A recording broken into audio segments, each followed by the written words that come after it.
Pemirsa, kita lanjutkan diskusi kita.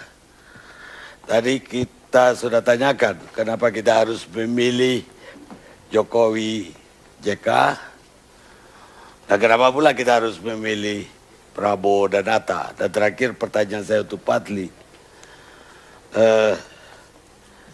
orang khawatir karena calon presiden kita itu terkenal emosional. Jadi begini Bang Karni, itu harus dibedakan antara emosional dengan tegas. Ya. Tegas itu bukan emosional. Jadi Pak Prabowo ini tegas. Kenapa tegas? Karena latar belakang militer dan pendidikan itu membuat Pak Prabowo itu sangat mementingkan apa yang namanya disiplin. Kalau di tentara itu, bedanya tentara dengan gerombolan itu adalah disiplin. Kalau tentara sudah tidak disiplin, dia menjadi gerombolan. Saya kira ini Profesor Salim Said ini ahlinya ya. Jadi kalau tentara sudah tidak disiplin itu dia menjadi gerombolan. Oleh karena itu disiplin menjadi satu hal yang penting. Nah disiplin ini kemudian tercermin kadang-kadang dalam satu sikap tegas. Dan sikap tegas ini kadang-kadang memang sangat dibutuhkan. Apalagi di zaman yang tidak jelas, tidak ada certainty, tidak ada kepastian. Sehingga kalau ada pemimpin yang mencela-mencele, hari ini bilang A, besok B, hari ini tahu, besok tempe gitu ya. Nah ini berbahaya gitu loh, berbahaya. Jadi kita butuh satu kepemimpinan yang tegas, termasuk berani di dalam mengambil satu keputusan dan juga semangat ya, gelora. Jadi kalau Bang Karni lihat tadi bagaimana hari ini dan kemarin, alhamdulillah partai-partai pengusung, yaitu Partai Golkar, Partai Amanat Nasional, PKS, P3, PBB, dan juga Partai Gerindra, para kadernya itu punya satu semangat menggelora. Dan kita butuh pemimpin yang bisa menggelorakan semangat kita. Karena kita ini akan menghadapi satu tantangan besar di dunia internasional. Kita akan memasuki tahun depan satu perdagangan bebas di Asia Tenggara ya, dan juga di negara-negara lain. Sekarang kita ingin menjadi winner di dalam globalisasi ini, bukan loser gitu ya. Dan untuk itu kita perlu satu ada kepemimpinan yang membawa kita semangat. Dan semangat, pemimpin yang bisa menjadi solidarity maker, yang bisa membawa kita kepada solidarity maker seperti dulu zaman itu, Bung Karno, Bung Hatta, Bung Syahrir, Tan Malaka dan lain-lain itu, maka itu akan membawa bangsa kita ini menjadi itu tadi, punya kebanggaan nasional. Tentu saja dengan isi ya, bukan hanya tidak ada visi misinya, pasti harus ada. Dan bagaimana dengan isu bahwa dia melakukan penculikan pada 98. Nah, mungkin dan di dalam ada orang yang ya, saya tahu sangat dekat dari 96 itu dengan beliau. Dalam forum ini juga kita klarifikasi bahwa Pak Prabowo tidak pernah memerintahkan dan tidak pernah terlibat di dalam isu-isu termasuk apa yang disebut sebagai penculikan itu. Tidak pernah ada. Dan tidak pernah ada bukti hukum secuil pun, sedikit pun yang ke arah sana. Kalau kita lihat apa yang terjadi itu sudah lewat ya, dan kita tidak mau selalu isu ini diulang-ulang. Ini seperti isu yang sudah didaur ulang berkali-kali. Nah kita mau melihat ke depan.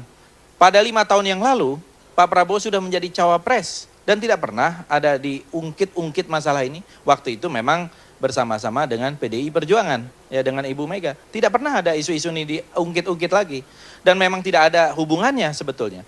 Jadi ini adalah satu wacana yang sudah usang, didaur ulang kembali menjadi satu komoditi politik, menjadi satu alat politik, pesan politik dari mungkin lawan politik gitu ya. Dan ini yang kemudian menurut saya tidak akan masyarakat kita melihat itu. Nah, oleh karena itu koalisi ini, koalisi Merah Putih ini, kita sudah mengajukan visi misi, kita sudah berunding, kita rapat, kita ke depan ini tantangan-tantangan ke depan yang akan kita hadapi. Kita tidak mau bergulat dengan masa lalu, kita mau melihat ke depan.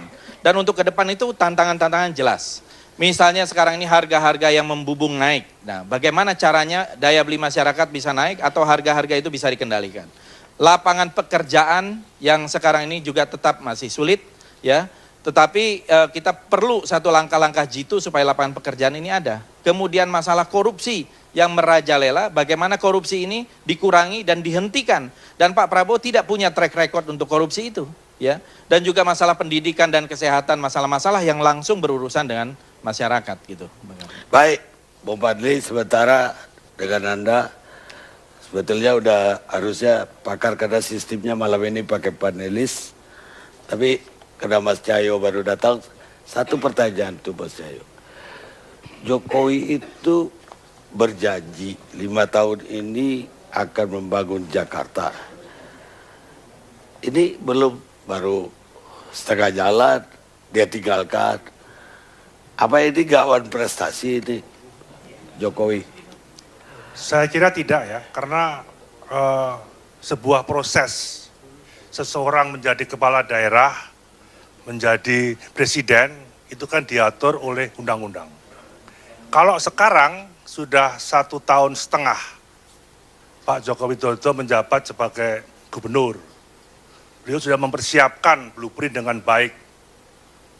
Kalau nanti beliau diberi amanah jadi presiden, saya kira akan mempercepat proses pembangunan yang ada di DKI, khususnya di Indonesia. Ya, tapi ada yang bilang begini, kita belum melihat bukti beliau itu di Jakarta. Kok sekarang udah mau mencalonkan diri jadi presiden? Kalau kita mau jujur, 1,5 tahun ini kan banyak bukti yang bisa kita lihat. Mungkin bisa dicontohkan. Ya, saya kira perencanaan dalam rangka menangani banjir, perencanaan dalam menangani transportasi yang begitu rumit di DKI, perencanaan yang menyangkut perumahan kumuh dan sebagainya. Saya kira ini kan sebuah proses. Seorang pemimpin kan harus teruji, mulai dari wali kota Solo dia teruji, dari gubernur dia terpilih secara mayoritas di DKI ini. Nah, dari situlah partai kami melihat ada kemauan masyarakat yang ingin ada perubahan, ingin pemimpin yang mau mendengar, cepat bekerja, dan saya kira Pak Jokowi lah yang diputuskan oleh partai kami. Saya kira itu. Baik, saya tinggal Pak Cahyo sementara. Saya mau ke Effendi Ghazali, pakar komunikasi politik. Ini udah profesor atau? Saya di Korea visiting profesornya, di sini nggak laku gitu. Belum diteken. Siap. Gimana? Bagaimana peta politik dengan koalisi yang Anda lihat sekarang ini? Ya, sebetulnya ini mungkin di luar bayangan banyak orang yang mengharapkan ada pilihan-pilihan yang lebih luas. Tapi bahwa akan menjadi dua, itu sebetulnya sudah diduga, kecuali yang terjadi pada detik-detik terakhir, yaitu pada waktu itu Golkar malamnya masih bertemu dengan Ibu Mega, tetapi pagi harinya sudah langsung misalnya mengirimkan beberapa sekjen dan elit partainya untuk melakukan semacam deklarasi bersama di rumah Polonia, gitu ya. Dan kejutan lain tentu saja Win HT yang kemudian berpisah ya. Ada Pak Wiranto yang datang ke rumah Bu Mega, lalu ditanya oleh wartawan, Pak sudah pisah ya, begitu ya. Dia sendiri baru tahu di situ kalau ada yang pisah, kira-kira begitu ya. Jadi cuma itu kejutan-kejutannya. Nah, pada bagian lain sebetulnya Ada nggak merasa kejutan tiba-tiba Partai Demokrat menyatakan diri tidak ikut kompetisi? Enggak terkejut. Enggak. Saya malah lebih terkejut ketika pemenang konvensi tidak dicapreskan sebetulnya gitu ya. Tapi bahwa Partai Demokrat kemudian tidak ikut, tadi disebut-sebut ada pemain netral, ya kan, oleh Datuk Karni Ilyas. Sebetulnya pemain netral itu berarti pemain yang nggak boleh masuk lapangan loh itu ya. Karena kalau di dalam lapangan nggak boleh netral, masa bola datang, saya netral, enggak. Tapi itu karena di luar. Nah mungkin itu agak gampang dipahami Pak Bang Karni, karena yang pertama memang Partai Demokrat pada saat ini lebih bagus cari aman dalam segala sesuatunya begitu, ya kan? Jadi nanti kalau misalnya koalisi Jokowi JK yang menang, mereka kan nggak langsung ikut mendukung yang lain, jadi tetap aman. Sementara itu di koalisi Prabowo dan Hatta ini sudah aman karena ada besan di dalamnya gitu. Jadi di dua-duanya aman kira-kira begitu. Oh jadi ini cari aman menurut Anda? Iya kalau menurut saya nggak apa-apa, nanti bisa dibantu oleh Bang Ruhut yang ada di situ gitu ya. Karena menurut saya untuk menyatakan diri menjadi oposisi mungkin agak sulit. Jumlah kecil sekali, 61 dibanding 140 sekian yang lalu. Ditambah dengan ternyata mereka yang punya pengalaman lama di DPR sekarang kebanyakan tidak masuk lagi. Jadi kita belum tahu nih, selain jumlahnya ya kecil, apakah kualitas oposisi yang bisa ditampilkan gitu. Jadi saya rasa tidak akan disampaikan secara formal, tapi di lapangan nanti kita tahu kemana kira-kira dukungan dari Demokrat. Gitu. Apa yang Anda lihat ketika malamnya Partai Golkar atau Abu Rizal Bakri masih di rumahnya Ibu Mega, paginya ikut deklarasi Prabowo, apa yang terjadi? Saya kebetulan waktu itu sempat tukar-tukaran pesan dengan Ustadz Ali Mokhtar Ngabalin yang ikut juga ke dalam rombongan itu. Tetapi saya pada saat itu tidak mendapat gambaran atau pesan apapun karena katanya perbincangannya diajak memisah dari rombongan yang ikut gitu ya. Jadi ada rombongan yang ikut tetapi kemudian memisah hanya bertiga saja, Ibu Mega, Puan dan Bang Abu Rizal Bakri. Lalu kami biasanya berpikir kalau pembicaraannya ini waktu pertemuannya ini dalam komunikasi nih Prof. Cipta. Kalau waktu pertemuannya tidak terlalu panjang berarti nggak berhasil. Cuma kalau pertemuannya agak panjang, 1 jam, 1,5 jam, berhasil. Ternyata pertemuannya agak pendek, betul ya, kira-kira 45 menit. Oh jadi malam itu tidak berhasil. Gagal. Karena ya dengan demikian pasti besok paginya apakah akan netral atau memilih ke deklarasi di Rumah Polonia. Ternyata lebih ke deklarasi di Rumah Polonia. Itu juga karena 2 hal. Yang pertama, saya tetap membayangkan tidak mudah bagi Golkar menjadi partai oposisi, ya. Pak Fadil sudah mengangguk-angguk dan kemudian pada bagian lain, biar bagaimanapun Partai Golkar sedang mempertahankan harga dirinya. Ini partai besar, punya pengalaman lama, walaupun orang lain bisa tetap mengatakan ini bagian dari Orde Baru, toh? Iya kan? Karena menyebut dirinya belakangan dengan gitu kan, piye kabare, penak zamanku toh gitu ya.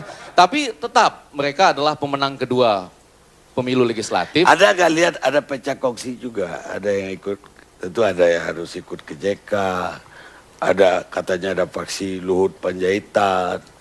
Anda lihat ada pecah kongsi juga nggak di Golkar? Oh iya, kalau itu pasti ada. Saya lihat nantinya Golkar sebagai sebuah partai, ini kan pemilu presiden, pemilu figur. Jadi belum tentu berkawan dalam jumlah banyak, itu akan serta-merta melahirkan kemenangan. Tetapi pada bagian lain, mungkin yang saat ini menarik bagi kita adalah bagaimana persepsi publik dibangun untuk, nanti dengan Prof. Cipta juga, sekarang ini yang agak penting itu adalah karakter.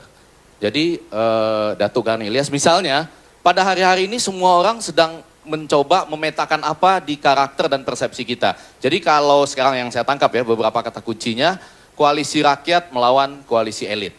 Jadi ini dilukiskan bahwa ini adalah ya rakyat ya, sementara ini elit. Sehingga segala sesuatu harus merakyat. Jadi misalnya mendaftar ke KPU itu harus naik sepeda ontel. Lalu yang lain supaya merakyat juga jalan kaki. Lalu pakaian supaya merakyat harus putih. Bedanya cuma kantongnya banyakan mana kira-kira begitu ya. Tapi putih semua begitu ya. Jadi betul-betul harus sama-sama putih, harus merakyat. Walaupun yang jauh lebih penting bagi kami misalnya kami mulai membaca-baca mana program yang benar-benar untuk rakyat. Untunglah PDIP hari ini mulai mengeluarkan ya, ada Nawacita namanya, di situ saya mulai dapat.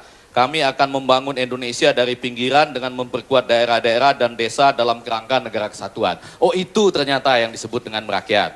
Kalau Gerindra sudah dulu dengan aksi dan programnya, mereka disebut lebih jelas dalam program.